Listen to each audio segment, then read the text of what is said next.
Canadian consumer confidence just posted its steepest 5-week decline since April of 2020 in the depth of the pandemic. That is not a coincidence, it's not noise, but it is a signal. And if you're trying to understand why Vancouver home sales are tracking at the second lowest level in a decade right now, despite affordability that has actually improved back to early 2022 levels, that consumer confidence data is your answer. I want to walk you through all of that today, from the confidence numbers, the job loss data, what markets are now pricing in from the Bank of Canada, what is happening to court-ordered sales, and what the March transaction volume actually tells us historically, and most importantly, what this means for you, whether you're a buyer or a seller, or anyone who's trying to position themselves in this market right now. Let me start with the consumer confidence, because I think this is a variable that most people in real estate are underweighting big time. There is a deeply held belief in this business that pricing drives buyer behavior. You drop the price enough and buyers move, and there is some truth to that for sure, but it is not the whole picture. And right now the data is telling us something much more complicated.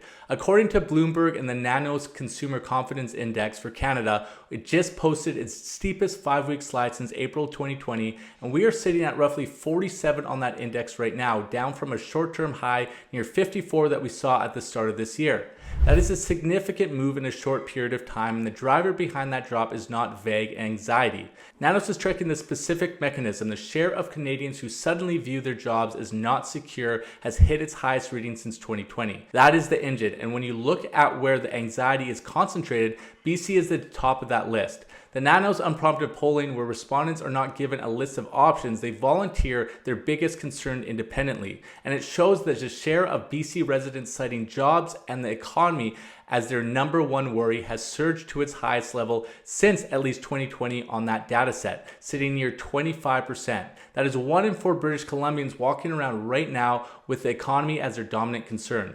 1 in 4, unprompted. Now here's why this matters so specifically for real estate. A home purchase is the single largest financial commitment most households will ever make. It requires a 25 to 30 year outlook, and you're not buying a car, you're not booking a vacation, you are making a multi-decade bet on your income stability, your employment continuity, and your sense of financial security going forward. When consumer confidence is eroding at this speed, buyers do not move, regardless of what prices are doing. The willingness to commit simply is not there. And this is not irrational behavior. This is exactly how rational people behave under uncertainty. And the uncertainty right now is not abstract. We lost over 80,000 federal jobs in Canada last month, and here in BC, just over 20,000 jobs were lost locally. These are real people, these are real households, and some of them were prospective buyers, and some of them are current owners. And even the people who did not lose their jobs watch their colleagues lose theirs, and that reshapes how they think about the 25-year mortgage commitment. You do not need to personally experience a layoff to become a more cautious consumer. You just need to see it happening around you. And this is what the polling is capturing. This is why the BC confidence data looks the way it does. And this is the direct connection to what we are seeing in this transaction data.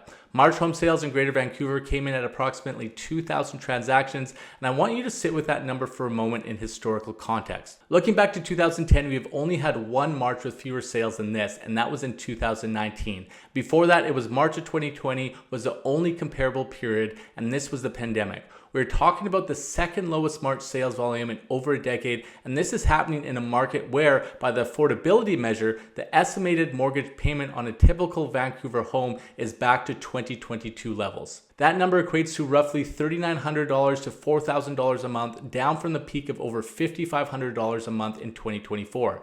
That is a meaningful affordability improvement. Mortgage payments on a typical home have dropped by over $1,500 a month from the 2024 peak, and that is real money. That is the kind of number that should be moving buyers, and it just is not. Volume is near decade lows, and that tells you something important. The demand problem in Vancouver right now is not primarily a pricing problem. It is a confidence problem. It is a psychology problem and an employment security issue as well.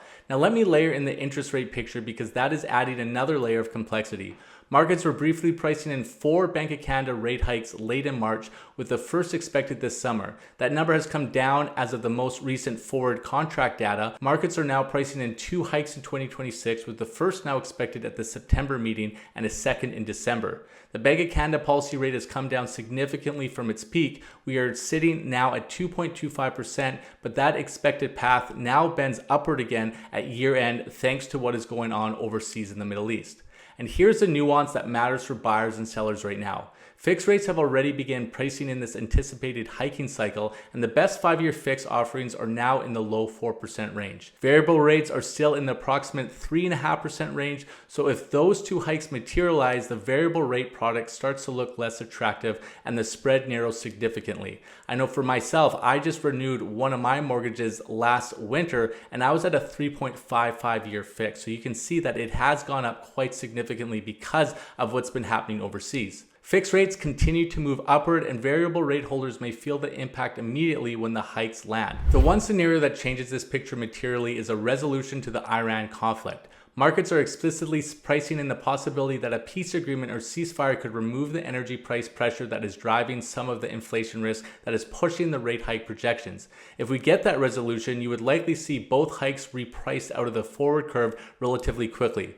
That is not a forecast, that is just reading what the market is telling us right now. But here is the honest reality. Sitting in mid-April 2026, that resolution has not happened, and until it does, you have fixed rates in the low 4s and 2 expected hikes on the horizon for variable rate holders. In a market where buyers are already hesitant due to the confidence and employment picture we've already discussed, this rate environment does not provide the catalyst to move off the sidelines.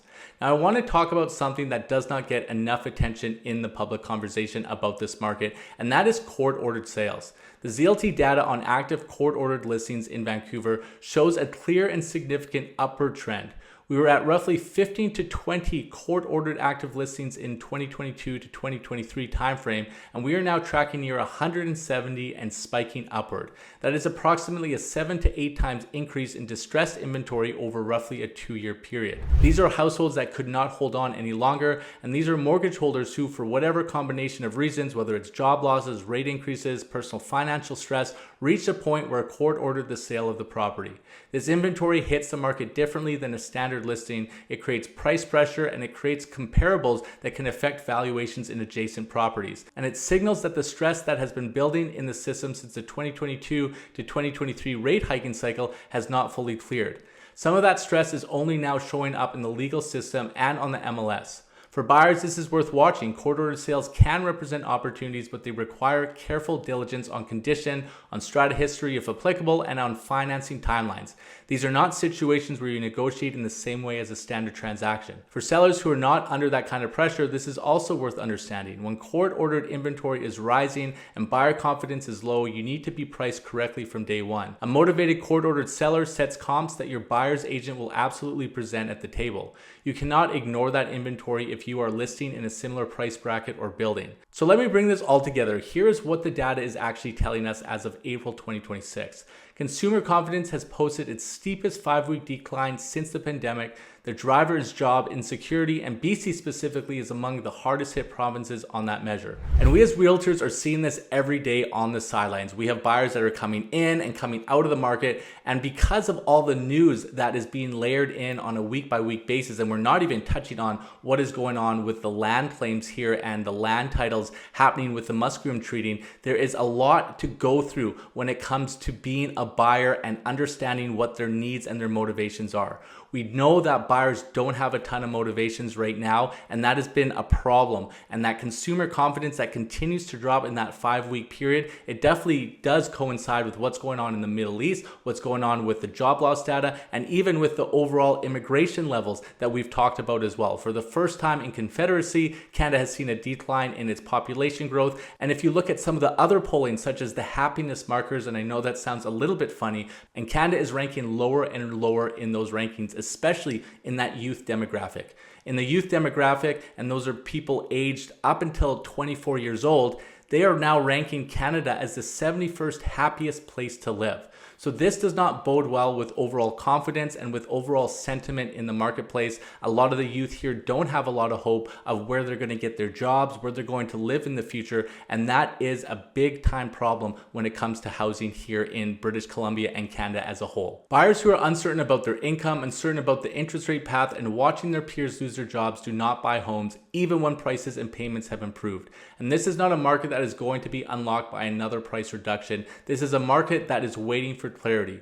And what does that mean practically? If you are a buyer with a stable income and a long time horizon, you're in an unusual position right now. You have pricing that has improved materially from the 2024 peak, and you have relatively limited competition from other buyers given the volume numbers. You have negotiating leverage that simply did not exist in 2021 or early 2022, and the risk you're accepting is that values could continue to soften if confidence continues to decline and the rate hiking cycle materializes. But if your view is a 10+ year hold, the entry point today looks meaningfully better than it did 18 months ago. If you are a seller, the honest conversation is about timeline and motivation. If you can hold, the question is whether the confidence picture improves over the next 6 to 12 months. If we get job stabilization, a ceasefire, and the 2 rate hikes either get priced out or land without significant economic disruption, confidence recovers and volume follows. That is a realistic scenario. It is just not a certainty, and it is not a 2026 story at this point, and I likely don't think it's going to be one in 2027 or 2028 either. If you've made it this far and you want my court ordered sales list, comment buy in the comments below and I'll make sure to send it over to you.